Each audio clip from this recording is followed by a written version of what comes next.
Good morning everyone, চলে আস তোমার সাথে আরও একটা মিনি ব্লগ শেয়ার করি। আর এই ভিডিওটা শ্যুট করেছি রোববার আর এডিট করে পোস্ট করছি হচ্ছে শুক্রবার। তোমরা কবে ভিডিওটা দেখছো সেটাও কমেন্ট করে জানিও। আর এই যে সকালে তাড়াতাড়ি রেডি হয়ে গেছি, যদিও আমার অনেকটা লেট হয়ে গেছে। আর এখানে দেখি রান্নার জোগাড় হচ্ছে, যেহেতু কাকিমা আমাকে আইবুড়ো ভাত খাওয়াবে তার কারণেই।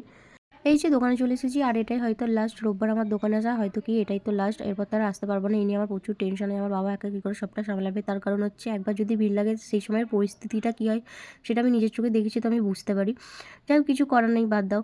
তো তারপর দোকান থেকে চলে আসলাম, এসে স্নান আরে করে রেডি হয়ে নিচে এসে দেখি এই যে শয়তান চলে এসেছে, তো ওকে নিয়ে একটু আদর করছিলাম। আর হ্যাঁ, আর এই যে দেখো, এটা হচ্ছে আমার বৌদি, আমার বেস্ট ফ্রেন্ডও বলতে পারো। আর তোমরা একটা জিনিস কমেন্ট করে জানিও, আমাদের দুজনকে কি একই দেখতে? কারণ সবাই আমাদের দুজনকে বলে আমাদের দুজনকে নাকি একই দেখতে, আপনারা কি দুই বোন। এমনকি মাস্ক পরা অবস্থাতেও সবাই বলে যে এই তোমরা কি দুই বোন। আমরা ভাবি যে কী করে বুঝতে পারি, আমরা তো মাস্ক পরে রয়েছি, জানি না একই দেখতে কি। তো যদিও এখন আমি একটু মোটা গেছি, আমার গালগুলো একটু ফুলে গেছে, তো তাও তোমরা একটু কমেন্ট করেই জানিও আমাদের দুজনকে কি সত্যি একই দেখতে নাকি আলাদা। তারপরে এদিকে আমাকে জেঠিমা আলতাটা পরিয়ে দিচ্ছিলাম, আমি বারণ করলাম যে আমি পরিয়ে নিচ্ছি, বলেছে না দে আমি পরিয়ে দিচ্ছি। তো জেঠিমা আলতাটা পরিয়ে দিল, তারপর আলতা পরিয়ে সেখানে খেতে বসে গেছি। খেয়ে দিয়ে উঠে দেখি এই যে বাড়ি যাবে বলে গাড়ির ওপর উঠে আগে থেকেই বসে রয়েছে। যাই হোক, ভিডিওটা কেমন লাগলো অবশ্যই কমেন্ট করে জানিও। আর ভিডিওটা ভালো লাগলে লাইক কমেন্ট সাবস্ক্রাইব করে দিও। বাই।